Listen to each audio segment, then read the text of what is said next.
still looking, but it must be really demoralizing. When you see him, do you think he's suffering? Can you see the difference? And when he was working and not working, you see him like he's suffering? Yeah, I don't see him very much, but I imagine it's taking a toll. Yeah. Yeah. I think it lowers your self-esteem because a lot of people identify with their job, with work. If they're not working, they really don't know, what to say to people, and it's kind of embarrassing to say, "Oh, I'm not working right now," or "I'm unemployed." What do you say? I'm in between jobs, but how long? People just laugh when they say that. A lot of times the people aren't even thinking about those things when you're talking to them. But you're so used to having this good feeling of the higher your self-esteem. And this is what I think hurts a lot of people. And this is why you see usually it's those people who collapse much easier. Somebody who's gone up and dealt with a lot of stress in life and never had it real good, financially, they can kind of deal with it when they take that pitfall. But somebody who's been very successful through most of their life, and then all of a sudden everything collapses, and maybe we get this. There's another lady that I heard of, somebody in my family. She's a distant cousin. She got a 50% pay cut, and she's been working there 20 years. So I don't know how much she was making, but now it's so I don't know. She was making good money, but now she's making 50% less. Yeah. So she's suing. But I don't think it's going to work, because if the company says we're going to pay you 50% less, they can do it. And that's demoralizing. Yeah. It is very demoralizing. It's very demoralizing. That's the danger, I think, of working with for a private company. I mean, a lot of people want to work for the federal government, the municipal government now, because you get a pension. See, private companies, they can pay you more maybe for some jobs, but if they want to give you a giant pay cut, well, I guess the federal or municipal government can do the same thing, but it's more likely with the private company, where they can take away your pension. I don't know. It's risky. I'm glad people see you're alive. They're back home watching Cambridge Community Radio, Morning Scope. They see that you're alive. Yeah. You know what I mean? And because Simon, I walked out of the studio room here, and I walked down the hall. One of the young men in the lab, he asked me, he says, "It's really true. You should saw his face. Big, young, beautiful young man." He says to me, he goes, "Is everything all right? Oh, yeah. Are you?" I mean, he looked like he thought. With the skit when you were running out. Oh yeah. I'll tell you, he really. You're a good actor, because when we were practicing, and you're a better week, one. No, I don't know about that. You are a better one. Trust me. We were doing this skit last week. Marissa thought that you were really angry. Remember, she came in and said, "What's going on? Everything okay?" You were just getting warmed up. Oh yeah, Renato got worked up too. I mean, but he was more or less keep it down. Security for real. Yeah. Oh yeah, but you got to keep it so surreal, because Simon, people hear about it on the news. They never see the film of what actually took place, thank God. But then they read, but it seems like you have to shock them, to save a life. And I hope we save some lives this morning, someone who's struggling right now, who's going through something similar. And because I hope we save a life, because sometimes you have to shock them. You got like shock TV, reality. You got to show them what really can happen.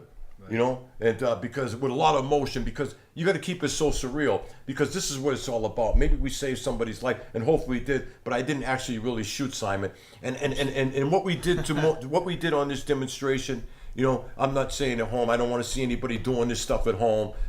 Like Simon says, this is it's not like that. This was just a demonstration on a lot of things that are taking place in our society that have to do with handguns. And this is one thing under a stressful economy and a tough time a lot of Americans are going through. And we saw the incident in Woburn years ago when the guy walked in the office, lost his job, was laid off, and shot a lot of people in the office there, in that office facility there, and killed a lot of people down there in Woburn. And that was so surreal, just like this incident was just a takeoff from that on what can really happen. And I believe recently, a couple of weeks ago, some guy went home and shot his whole family up due to being laid off, which is sad. And that's why this kind of triggered me. And I wanted to do this for such a long period of time, because I think people, like I said, if they can see it actually demonstrated on television, we may be able to help somebody and save a life and show how really things are in America. They're at a real high point in terms of the negativity and situations and events like this occurring. They're at a long-time high. An all-time high. I think some of these companies need to have more compassion too. Yeah. And I was trying to show that a little bit with the 1-800 number on the flyer that we gave you.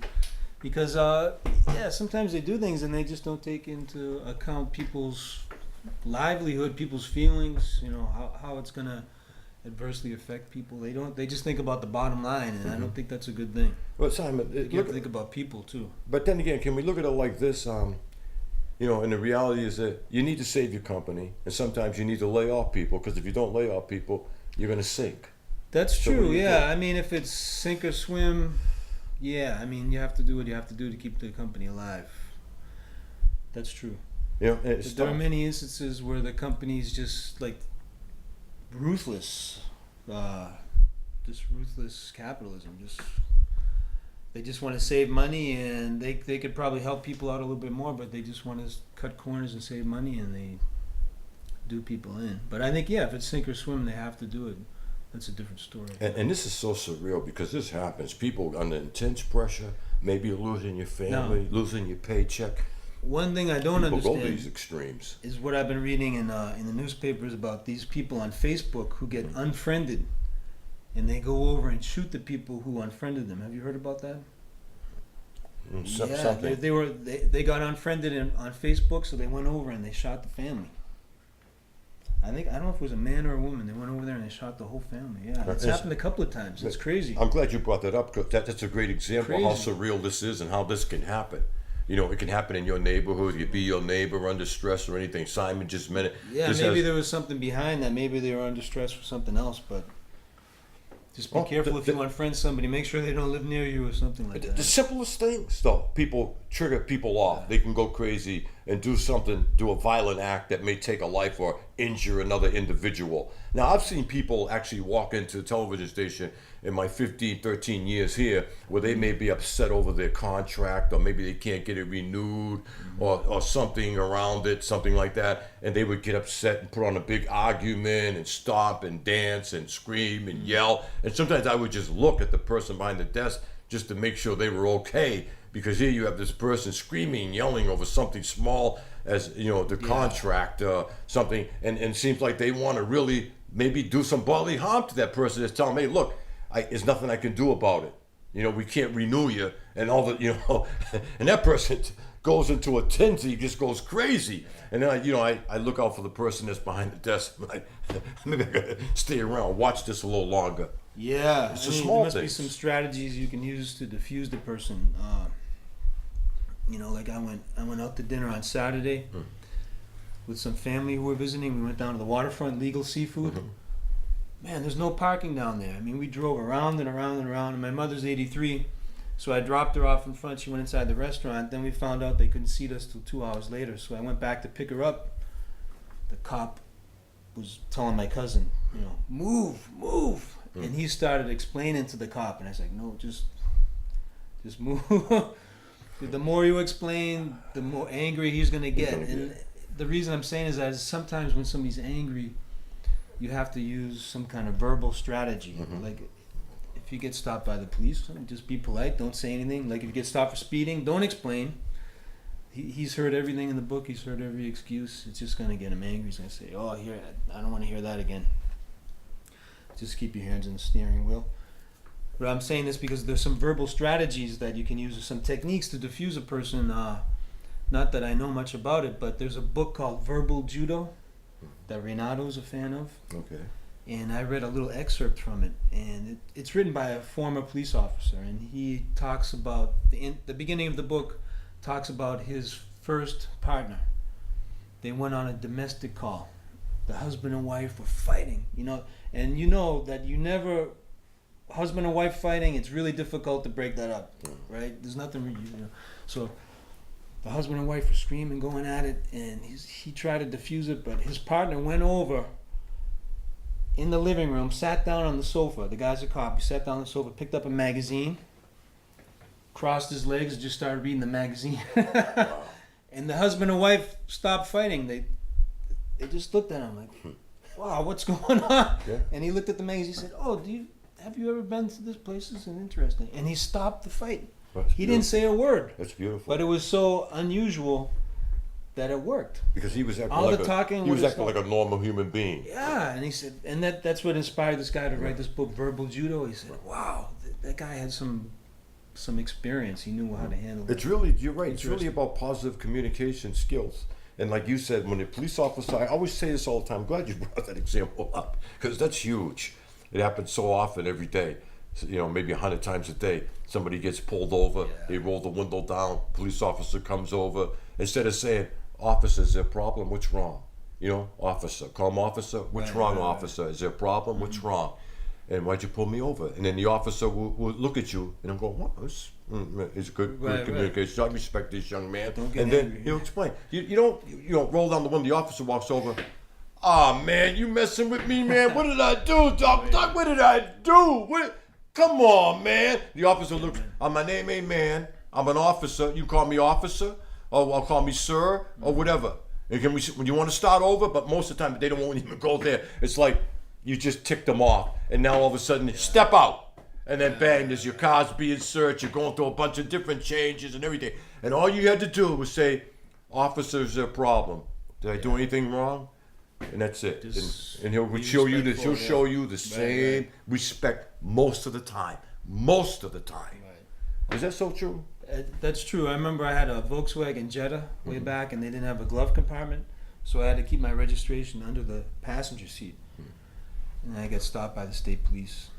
I went through a red light, not purposefully, but I went through a red light, and he pulled me over. And then I reached back to get my registration, and man, did I make him nervous, because he didn't know that I didn't have a glove compartment. He just saw me reaching like that, and I know he was like that, and I saw him jump. So I said, "Okay, don't do that again." So I did get stopped a few years after that. I kept my hands on the steering wheel, and I told the officer, I said, I don't have a glove compartment. My registration is underneath the passenger seat. I have to reach for it. And he said, "Okay, thank you for telling me." So I got it. Man, he was so grateful that I said that he didn't exactly let me off. I got a little ticket because I hadn't changed the address on my license for over 3 months, but he didn't give me a speeding ticket. Wow. But I was a volunteer here. She was at the summer, she was with the after school program. Wow. Yeah. And that's a good example when they say, "Oh, we're not worried because it's not going to happen in our neighborhood 2 miles from here." Yeah. Right outside Donley Field, where kids play baseball. And the bullets could have been sprayed all over the place. It could have hit one of the young kids or one of the parents watching the game. Unreal. See, this is what happens. Bullets, they just go anywhere. There's no names on them or anything. Yeah. That's why it's so important. I want more gun control. I want tougher gun legislation, man. And we have to go after the NRA. You'd think Joe Paterno had a lot of power at Penn State, all in the state of Pennsylvania. Just the NRA has way too much power. Way, almost like over 3/4 of our country. They have way too much power, in my opinion. Well, they were talking on National Public Radio. They're talking about how after this Colorado shooting, that fewer people were discussing gun control as compared to 2006 or when they had the university shooting. But it seems like fewer people are discussing gun control after this. It seems like a lot of people have just accepted it, like as a it's a way of life. Yeah, lose a kid. Lightning, getting struck by lightning. Something nobody's discussing. Yeah, losing a kid, losing his life. A child dies. 7 days and make up a week, and a child dies each day of the week, and it's just part of life. It's just what we come accustomed to. Don't worry about it. It's just the way it goes. This is just how it is. It's not how it is.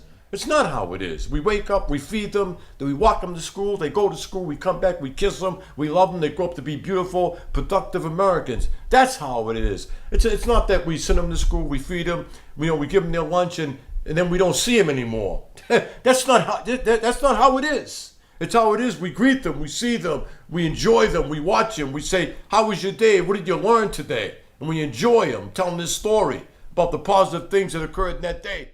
Not that we don't see him and they're not able to tell a story again, and at least stop. It really does.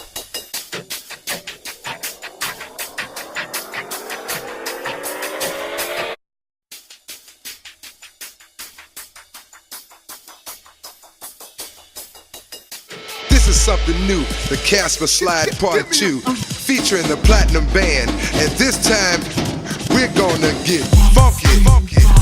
My Asian persuasion.